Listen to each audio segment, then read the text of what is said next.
Hola, ¿qué tal? Buenas tardes. Bienvenidos una vez más a una edición más de Hagamos un Trueque. Bueno, pues ahorita nuestro ponente se está conectando. El día de hoy vamos a tener al doctor Luis Alfredo Ávila y yo creo que podemos iniciar con su semblanza, si me permites, Isaí, por favor.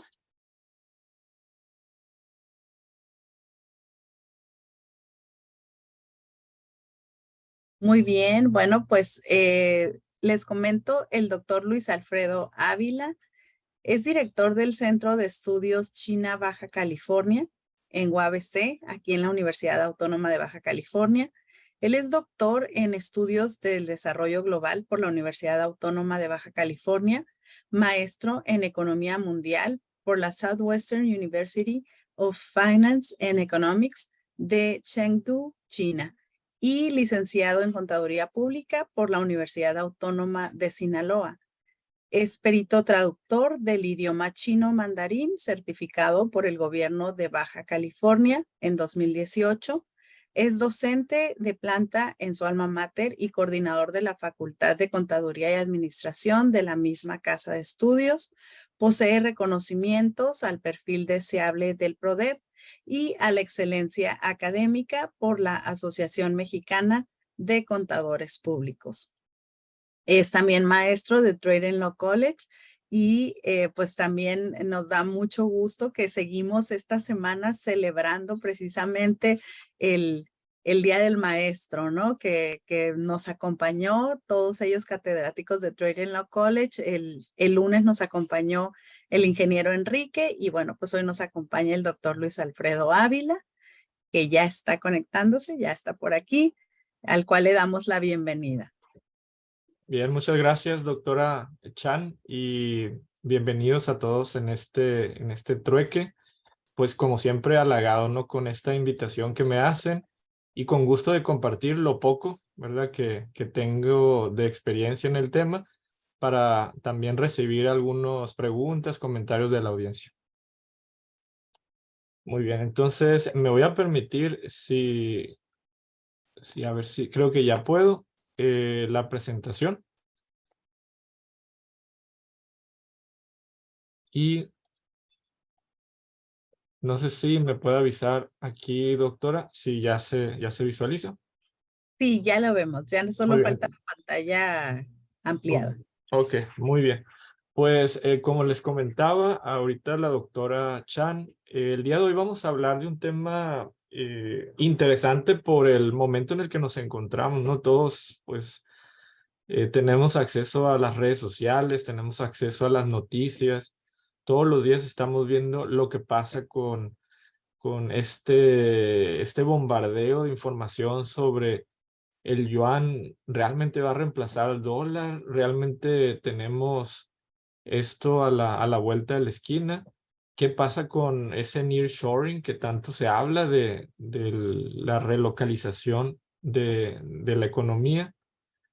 Y pues sobre eso quisiera comentarles un poco. Esos son los puntos que vamos a hablar. Obviamente, por cuestión de tiempo, ¿verdad? Alcanzaríamos a revisar el tema de Taiwán, que ahorita vamos a ver por qué es importante en este nuevo orden a nivel mundial, de que pues es como es, ¿cómo lo podríamos llamar? Como una situación que está poniendo en conflicto a las dos grandes potencias, a China y Estados Unidos. Y vamos a ver cuál es la importancia que tiene Taiwán, tanto para Estados Unidos como para China. Después vamos a hablar de la dominancia del yuan o del yuan, para ver si realmente lo veo de manera personal factible en los próximos años, o qué es lo que yo considero que va a suceder. Y el nearshoring que les hablaba sobre esta relocalización de la economía. Primero, hablar de Taiwán. Taiwán, para ponerlo en perspectiva, hay dos países que se reclaman, se hacen llamar China, hablando sobre todo de primero este país de la República Popular China, que a veces aquí para, para evitar conflictos, no es República Popular de China, que lo he escuchado muchísimo en libros de personas que saben del tema, pero el país oficialmente, ese país gigantesco, el de la bandera roja con estrellas amarillas, ese se llama República Popular China oficialmente. Y nosotros que tenemos contacto con el consulado y la embajada sabemos de que les molesta que le digan República Popular de China, porque ese nombre no es el oficial de ellos, es República Popular China. A veces tendemos a ponerle el de porque en inglés es People's Republic of China y queremos traducir ese of como de al español, pero para evitar conflictos y sobre todo si alguna vez ustedes tienen algún trato, ya sea oficial o comercial, pues el nombre oficial del país es la República Popular China. Por otro lado está otro país que lo podemos poner entre comillas para darle contexto en un momento, que es la República de China, lo que se conoce como Taiwán, y que le han llamado de muchas formas para evadir un conflicto con China, como República de China, Taipei, China Taipei. Entonces, de alguna forma, evadiendo tener una confrontación con la República Popular China, que es la segunda economía a nivel mundial, el primer país en exportación a nivel mundial y el segundo país en importaciones también a nivel mundial. Entonces estamos hablando de un país gigantesco que tiene una presencia tanto política como económica a nivel mundial. El estatus de Taiwán, pues ya son muy pocos países los que reconocen a Taiwán como un país soberano. En América es donde tenemos a la mayoría y pues en general son países muy pequeños. Son países que también hay muchas islas del Caribe. Entre ellos está Belice, Guatemala, Haití, Paraguay, San Cristóbal y Nieves, Santa Lucía, San Vicente y las Granadinas. Estos países tienen relación con Taiwán, con la República de China, pero al tener con Taiwán no pueden tener relación con la República Popular China, con el país ese gigantesco del que hablamos. En África solo queda Suazilandia. China ha tenido mucho enfoque en África porque África ha sido eh, pues no ha recibido la atención de los países occidentales como Europa o Estados Unidos, Canadá, y por eso ha tomado el papel relevante China en África. En Europa, solo la Ciudad del Vaticano es el único país que reconoce a Taiwán. En Oceanía, las Islas Marshall, Nauru, Palaos, Tuvalu. Si se dan cuenta, pues son países muy pequeños. Yo creo de América Latina son los que más relevancia tienen. Paraguay, Haití, Guatemala, Belice. Y por eso Taiwán sabe de la presencia de estos países y siempre tiene muy buenas relaciones. Los paraguayos, por ejemplo, pueden entrar a Taiwán, reciben becas muy buenas, reciben apoyos del gobierno, pero la tentación de China, porque China también es un país que quiere quitarle esa legitimidad a Taiwán. China considera que Taiwán no es más que una provincia más del país y les molesta muchísimo. Ese es un tema muy delicado que estamos hablando el día de hoy porque les molesta mucho que les preguntes algo de Taiwán como si Taiwán no fuera parte de ellos. Ellos más o menos responderían así como si a nosotros nos preguntaran, oye, ¿Querétaro es parte de México? Y pues obvio que sí, ¿verdad? Entonces sabemos que es parte de los Estados Unidos mexicanos. Entonces para ellos es una ofensa cuando les hacen referencia a Taiwán. Por otro lado, si tú le preguntas a un taiwanés si es parte de China, se van a ofender muchísimo, muchísimo, porque Mao Zedong, el que es la figura más importante en China, fue el que de alguna forma los hizo huir a la isla de Taiwán y allá lo pintan como un asesino, como el asesino de sus abuelos, de sus bisabuelos. Entonces, pues es un tema muy delicado, un tema que desde mi punto de vista debería de ser solucionado entre ellos dos, entre estos dos países, eh, porque no hemos llegado a ningún acuerdo cuando se entrometen otros países dentro, ¿no? Aquí vemos desde 1949 el reconocimiento de China y de Taiwán. En azul vemos los países que reconocían a Taiwán en 1949 y en rojo los que reconocían a China. Vemos cómo en 1949 China era reconocida por la Unión Soviética al ser un país socialista, al ser un país que tendía al socialismo comunista, pues obviamente la URSS, la Unión de Repúblicas Socialistas Soviéticas, ya extinta, era como el aliado principal de la República Popular China, que nació en aquella época, en aquella época, en 1949. Pero con el paso del tiempo, vemos cómo los países empezaron a tener relación más con China que con Taiwán. Ya para 1989, casi toda América, incluyendo Estados Unidos, Canadá y México, reconocía a China en vez de la República de China, que es Taiwán. Y hasta la fecha, pues solamente nos quedan unos pocos países, como les comentaba, que reconocen a Taiwán. Un breve recorrido del por qué.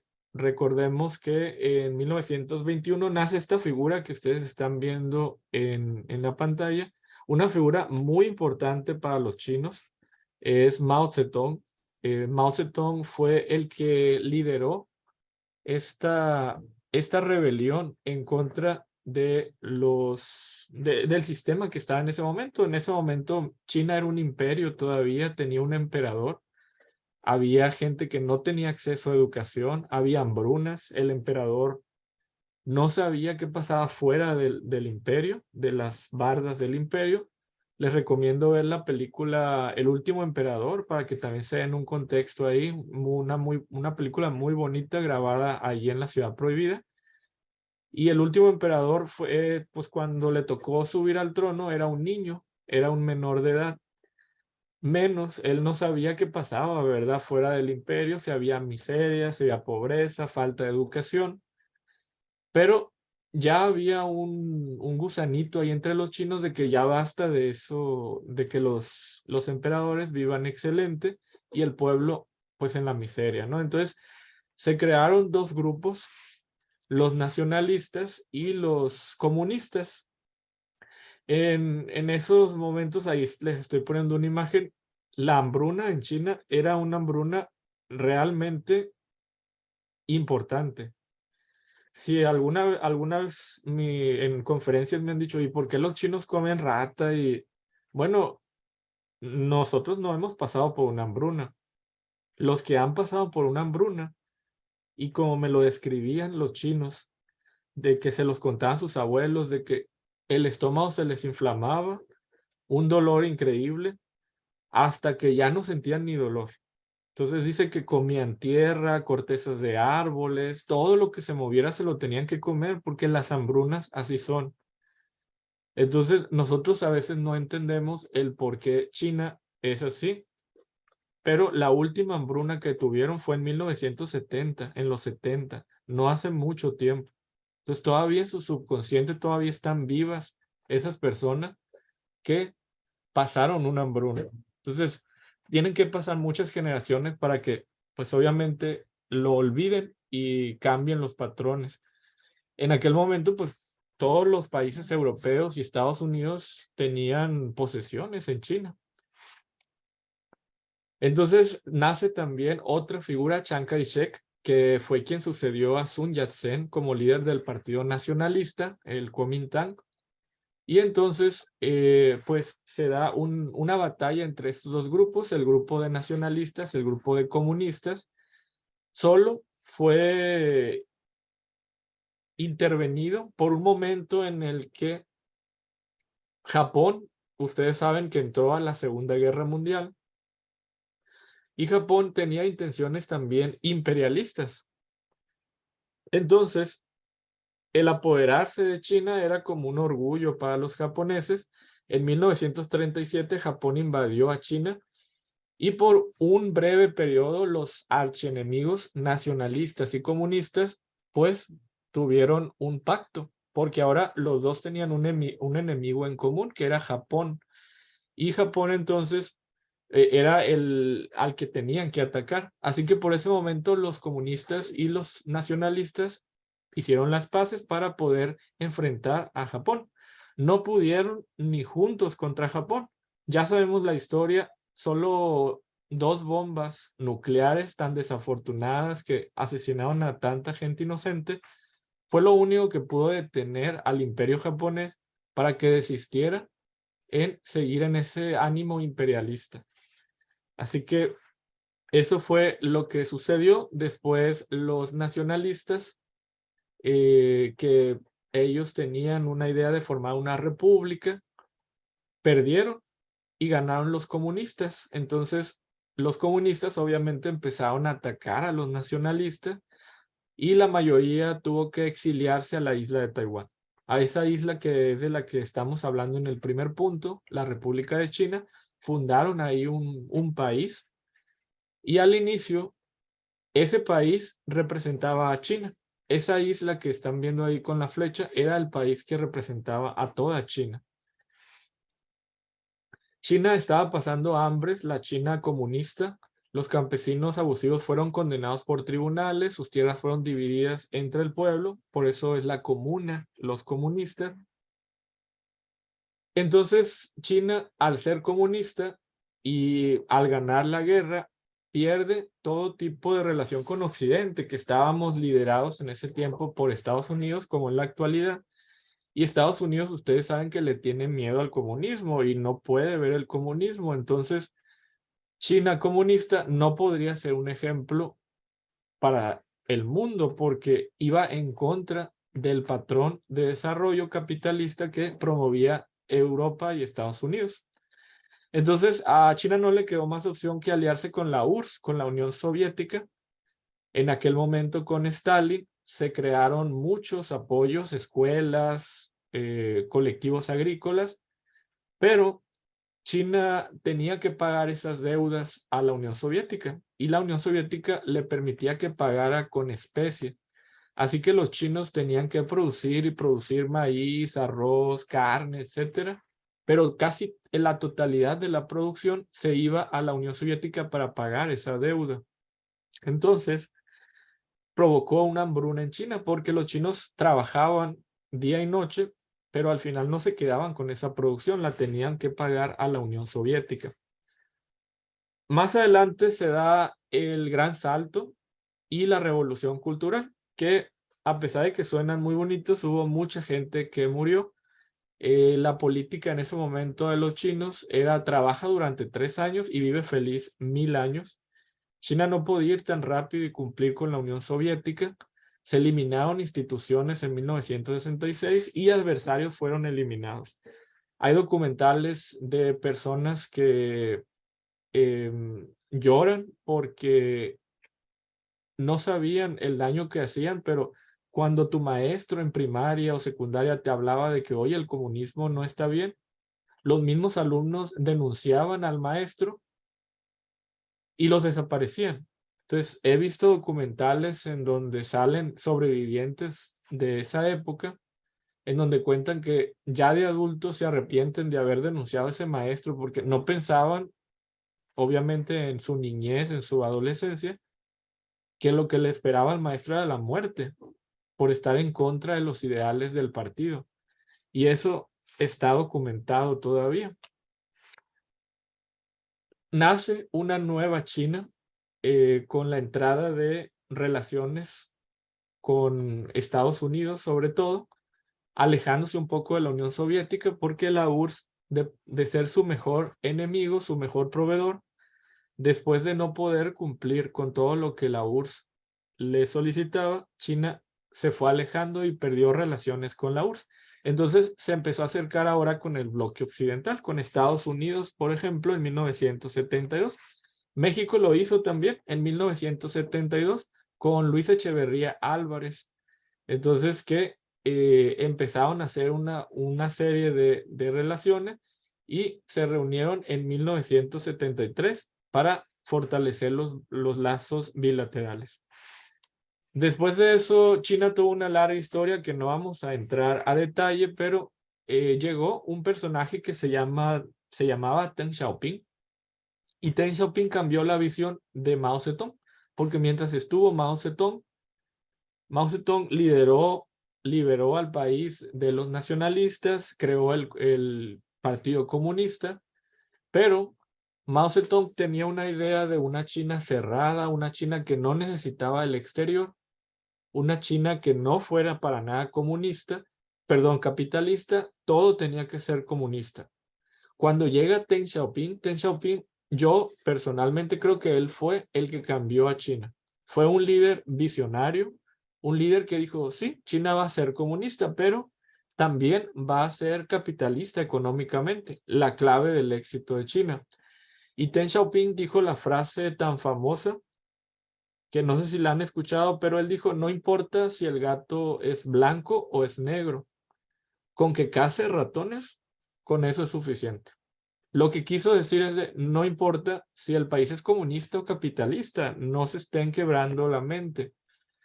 Lo que importa realmente es que crezca el país. Eso es lo que quiso decir con esa frase. Y bueno, empezó a crecer China. En 1971, China ocupa el asiento. El asiento lo tenía Taiwán. No sé si ustedes sabían, pero Taiwán es el que tenía el asiento desde 1945, pero al ser reconocido por la mayoría de los países, el asiento lo tomó China. Entonces, ahorita en este momento el Consejo de Seguridad de las Naciones Unidas está hecho por Estados Unidos, China, Rusia, Reino Unido y Francia, pero China no estaba en ese asiento, era Taiwán el que estaba. Entonces, para tener esa idea, ¿no? Aquí vemos un país que tenía los ideales en ese momento muy cercanos a China y a la URSS. Fue el primer país de Latinoamérica en reconocerlo, luego le siguió Canadá, México y finalmente Estados Unidos. El problema que tenemos ahorita en Taiwán es que Taiwán es un país capitalista, es un país que tiene muchos valores con Occidente, con Estados Unidos. Es un país desarrollado. Es un país con una calidad de vida muy buena, con buenas instituciones, eh, con buenos ejemplos a seguir a nivel de derechos humanos. China, por otro lado, creo que va en ese camino, pero todos sabemos, no lo podemos ocultar, que todavía hay deficiencias, tanto a nivel de desarrollo, a nivel de derechos, etcétera. Pero creo que va en ese camino. Es un país muy grande y no puede hacer un cambio tan drástico como lo pudo hacer Taiwán, por ejemplo. Y Taiwán no quiere ser parte de China porque sería como regresarla al pasado, sería regresar a tener esas limitantes en derechos, esas libertades de expresión, ese desarrollo. Entonces, Taiwán de ninguna manera quiere ser parte de China y Taiwán es apoyado por Estados Unidos a pesar de que Estados Unidos reconoce a China como país, como el país que debería llevar el nombre de China. Por otro lado, también apoya a Taiwán. Hace poco hubo una reunión de la presidenta de Taiwán en Estados Unidos. Obviamente no puede reunirse con el presidente Biden porque Estados Unidos no reconoce a Taiwán como un país, pero se reunió con representantes del Congreso. Entonces, eso también a China le molesta. Taiwán es el líder indiscutible en los chips, en esos que usan las computadoras y muchos aparatos electrónicos. Taiwán es líder en eso y los principales consumidores de esos chips son China y Estados Unidos. Entonces, los dos tienen una necesidad de esto, ¿no? Taiwán es un asunto que está relacionado con la salvaguarda de la soberanía estatal de China y la integridad territorial. es dignidad para los chinos, así que cualquier tipo de intromisión es tomado como algo grave en la relación que tenga con ese país. Significa esencialmente una lucha entre el separatismo y el antiseparatismo. Para China, Taiwán es considerado parte inalienable de ellos, no se puede separar. Y para Taiwán, ellos no se consideran parte de China. Entonces es un problema grave. Yo espero que sigan el diálogo y en algún momento lleguen a algún acuerdo y se evite una guerra. No creo que China quiera una guerra porque no le convendría enfrentar una guerra en este momento de crecimiento que tiene. Eh, y por otro lado, Taiwán no creo que quiera atacar, ¿no? Taiwán hace muchos años decidió ya eliminar esa idea de que sola una China. Pero China no, China continúa con esa idea de solamente una China. Entonces, hay que tener mucha atención en esto porque eso nos está moviendo también los mercados financieros cada vez que hay una situación, un acercamiento de Estados Unidos con Taiwán. Aquí tenemos la visita que tuvo recientemente la presidenta de Taiwán a Estados Unidos. Se entrevistaron en California en una biblioteca porque obviamente no puede visitar lugares oficiales al no ser reconocido por el gobierno de Estados Unidos. El número 2, el segundo tema del que me gustaría hablar, es la dominancia del yuan. Aquí hay una noticia que no sé si ustedes vieron, que Argentina reemplaza el dólar por el yuan en su comercio bilateral con China. Y no es el único, también hay pláticas con Brasil, hay pláticas con varios países de Latinoamérica. Rusia está haciendo lo suyo también, ya sabemos que tiene un conflicto con la OTAN y con Estados Unidos en específico, así que Rusia quiere buscar desesperadamente otra divisa que lo salve, ¿verdad? De esa dependencia de Estados Unidos. Aquí los datos duros, en 2019 el yuan, la moneda que pretende reemplazar al dólar, representaba el 4% de las operaciones que se hacen en Forex, en el mercado de divisas. En 2022 sí creció. El yuan ahora tiene un 7% del mercado de divisas, pero aquí la realidad, la realidad es que todavía está muy lejos de la dominancia que tiene el dólar. El dólar todavía representa el 88% de las operaciones del mercado de divisas, del mercado cambiario. Entonces, partiendo primero de esta perspectiva, todavía no estamos cerca. No dudo de que en un futuro muy, muy lejano pueda el yuan crecer a tal grado que pueda quitar la dominancia del dólar estadounidense, pero por el momento eso no lo veo plausible, ni corto ni mediano plazo. Entonces, sigue el dólar desde este punto de vista con el dominio a nivel internacional.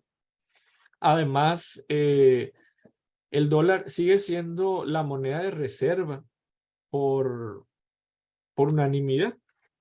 Y muchas de las razones que tiene es, uno, Estados Unidos hasta ahorita ha sido un país de confianza.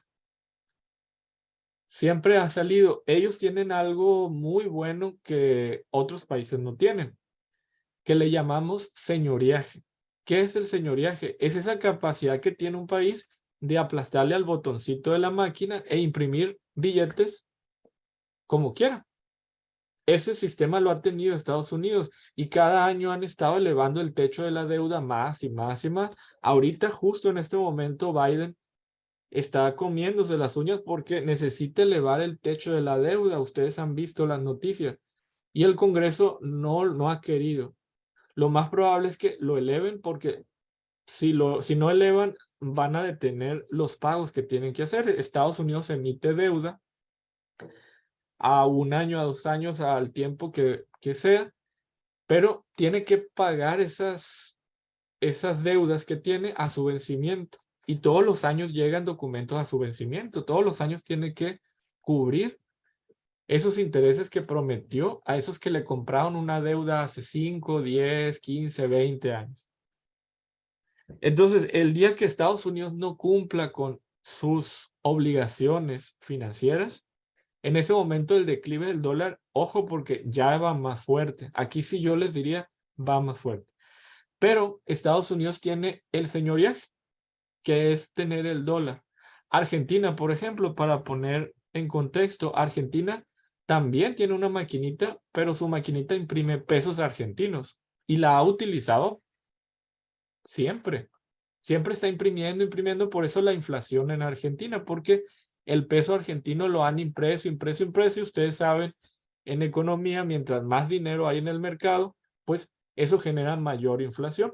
Todos tenemos más billetes y pues los precios tienen que subir porque la oferta sigue siendo la misma. Entonces, Argentina tiene su deuda, igual que México, que la contrata en el Fondo Monetario, en el Banco Mundial, en dólares. Argentina no puede imprimir dólares, solo puede imprimir pesos. Entonces Argentina no puede hacer lo que Estados Unidos, que es aplastarle al botón de su maquinita, porque da la casualidad que Estados Unidos imprime dólares. Su moneda es la que tiene el señoreaje, dólares. Entonces ellos han ido elevando y elevando y elevando el techo de la deuda porque ellos tienen la capacidad de que su moneda que imprimen en su país es justamente en la que tienen su deuda. Ellos sí pueden imprimir más dólares. Pero México, Argentina, nos queda más que apretarnos el cuello y tratar de recibir reservas extranjeras en dólares, porque la deuda se paga en dólares. No se paga en pesos mexicanos, no se paga en yuanes, no se paga en reales brasileños, se paga en dólares. Entonces, para poner eso en contexto, esa dominancia del dólar no la tiene todavía el yuan, está muy lejos de ello. De hecho, el renminbi, que es la moneda china, el yuan, solo representa el 2.69 de las reservas mundiales. Está muy lejos, entonces, este proceso de que el yuan se vuelva una moneda internacional. Puede haber esfuerzos, no lo dudo. Rusia creo que está tratando de hacer un esfuerzo por la situación en la que se encuentra actualmente, por las sanciones, y está desesperado de encontrar una divisa, porque el rublo, pues obviamente, ni siquiera figura entre las monedas de reserva. El renminbi sería la única divisa de un país que no es cercano a Estados Unidos y que se podría utilizar por economías que van en contra del patrón con Estados Unidos. El euro, el yen, la libra esterlina son divisas de países que están alineados a los valores, al capitalismo, a la idiosincrasia de Estados Unidos. Así que esas no serían opciones para el rublo, para Rusia. Brasil, Argentina han también hecho esfuerzos. Ha habido incluso esfuerzos de hacer una moneda en común en Sudamérica, pero también yo no le veo mucho futuro a ello, porque el comercio que se hace a nivel internacional, la realidad es que se utiliza en dólares. El petróleo se cotiza en dólares. Casi todo, la confianza que hay en el dólar, que hasta el momento ha persistido, esa no ha cambiado. Y ojo porque Estados Unidos, cada vez que eleve el techo y que hay ese riesgo de que esta vez no eleven el techo, siempre hay un riesgo de incumplimiento, de que no pueda sacar todas esas obligaciones financieras que tiene, de poder pagar al sector público, de poder liquidar esos bonos que tienen países que están en manos de chinos, de japoneses, de europeos, etcétera. Entonces es muy importante que tengamos esto en cuenta, ¿no? No hay esperanzas por el momento de que el yuan reemplace en dominancia al dólar. Probablemente en nuestras vidas no lo vamos a ver, pero lo que sí es que en ese camino va. Y China está haciendo mucho esfuerzo para tratar de que su moneda tenga mayor influencia en el mundo. Creo que eso es lo que está buscando y eso es lo que quiere hacer. Sin embargo, siendo realistas, no lo veo muy cercano. Por último, el tema de la relocalización o el nearshoring, que también está muy de moda en este momento, consiste en mudar fábricas del país de origen a uno cercano en el que todo sea más barato, el salario de los obreros, electricidad, combustibles, insumos y hasta los impuestos. México ha sido en este momento del concepto del nearshoring como uno de los países que más potencial tiene. México ha sido mencionado tanto a nivel nacional como a nivel internacional sobre el posible reemplazo de China, el posible eh, captador de toda esta inversión que se va a reubicar en México. Hay mucho potencial.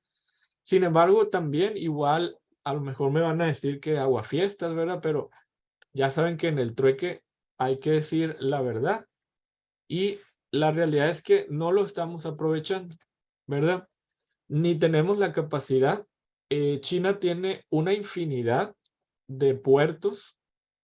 México no puede competir con eso. No tenemos un puerto que a nivel internacional pueda competir.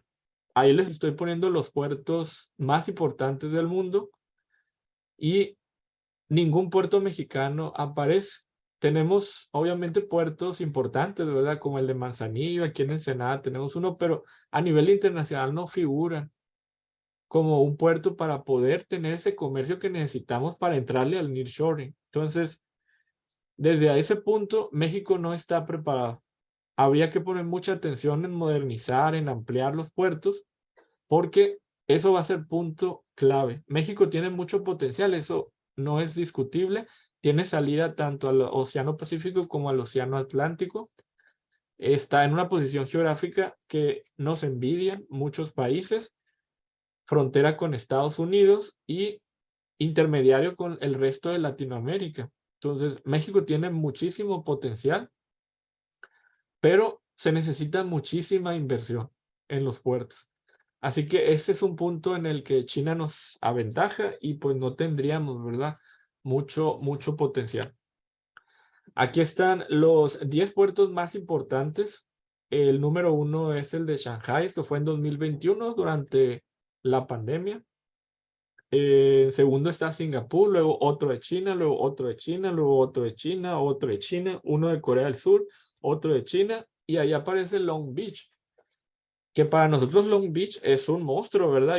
Yo sé que aquí en la Facultad de Contaduría a los estudiantes de negocio los llevan en un viaje, así emocionadísimos los estudiantes porque van a Long Beach y los llevan aquí de UABC a Los Ángeles para que vean la impresión que es Long Beach. Pues miren que es Long Beach. Es el 9º puerto más grande del mundo. Ni siquiera es entre el top 5. Los invito a que conozcan los puertos de Shanghai, de Ningpo, de Shenzhen, para que realmente se impresionen la cantidad de contenedores que se mueven por hora. Es algo increíble. China tuvo mucha habilidad en invertir en sus puertos, a pesar de que China tiene la desventaja que solamente tiene puertos a un lado de su territorio, solamente tiene salida al Pacífico, pero lo ha sabido aprovechar muchísimo. Otro problema que también enfrenta México es trámites burocráticos. Yo creo ustedes también lo saben. El obtener citas para cualquier cosa en el SAT es difícil, es complicado. Obtener certificaciones de IVA, de IEPS es un reto. Entonces, si nosotros queremos entrar al nearshoring, pues tenemos también que modernizar nuestro sistema tributario, nuestro sistema fiscal, que esté listo para recibir a todas estas empresas y no hacerles el trabajo más difícil, no hacérselos tan complicados. México necesita de manera urgente eh, un, una visión con respecto a este fenómeno, porque este fenómeno va a pasar en algún momento, así como han pasado otros, como pasó el offshoring, en el que todos se iban a China a producir más barato y se acabó. China se tiene que mover ahora a mejorar su consumo interno, más que depender de las exportaciones. Eso es lo que ha hecho China, de fortalecer su clase media, aumentar el salario mínimo, mejorar las condiciones de vida para que los chinos ya no dependan de lo que tienen que vender al exterior, sino su propio mercado interno mueva la economía. México, ojalá que me equivoque, ojalá que no, pero estamos perdiendo una oportunidad de oro que nosotros prácticamente la historia se está escribiendo para que el personaje beneficiado de este nearshoring sea México. Todo se está poniendo las piezas para que nosotros seamos el beneficiado. Desafortunadamente, si no hay un apoyo por parte del gobierno en cuestión de actualización, de modernización de los puntos que les comento, no se va a aprovechar y va a pasar como otro fenómeno más del momento, ¿no? Ya para finalizar, les digo que la herramienta, lo más importante de China que yo, por mi experiencia, tiene, es esta logística que tiene. China creó una red logística de aeropuertos, de puertos marítimos, de carreteras, de trenes de alta velocidad. Si ustedes quieren llegar, por ejemplo, a Shanghai, les van a poner sus requisitos, porque todos queremos estar en Shanghai. Shanghai está conectado con todo el mundo, por aire, por mar, por tierra, etcétera, etcétera. Entonces llega un momento en el que la logística que tiene China les crea ese valor de decidir quién quiere que esté en Shanghai y quién no me interesa, vete a otro lugar porque o cumples con esto o aquí no eres bienvenido. México no tenemos todavía esa fortaleza porque nuestra red marítima, aérea, terrestre todavía está muy, muy atrasada para los niveles en los que queremos competir. Entonces, eso sería todo de mi parte y pues esperaría a comentarios, a preguntas que tenga aquí la audiencia. Gracias, doctora Chan, y también aquí a la doctora Daniela, creo que estaba conectada, si no, pues saludos. Muchas gracias, doctora Ávila. Adelante, doctora Chan. Hola, pues otra vez y bueno, comentarle ahorita, bueno, nos comentan aquí que no se vio el slide de donde están los puertos No se vio, a ver, déjeme ver si lo puedo mover. y ¿Será nos este? quedamos como en el de nearshoring o relocation. Es Ok. la última que tengo. Y ahorita no se ve. No, Ah, mire, entonces yo creo pasó lo de la otra vez que se no quedó avanzó. bloqueado, no avanzó. A ver, lo voy a poner otra vez. Ajá. Ahora. ¿Se ve? Sigo viendo la misma. Sigue viendo lo mismo. A lo mejor si comparte directa esa otra vez. A ver, voy a dejar de compartir Sí. y lo vuelvo a compartir. A lo mejor así se desbloquea.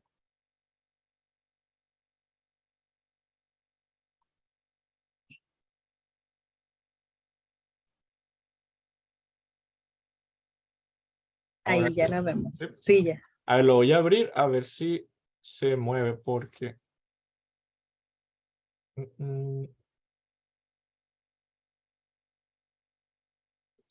¿Sí se mueve? Sí, ya se mueve. Ah, ok, bien. Este era la imagen de los puertos, los más importantes del mundo. Y aquí eran los 10 puertos en 2021, los más importantes también del mundo. Entonces, pues igual como les comentaba, el más cercano a nosotros es el de Los Ángeles, Long Beach. Es el que tenemos aquí, pues en Tijuana a unas horas, ¿verdad? Para llegar. Pero no se compara, es prácticamente, el de Shanghai tiene un poco más del doble de operaciones que el de Long Beach. Entonces, es reemplazar a China como proveedor, como exportador del mundo, pues obviamente no se ve factible a corto plazo.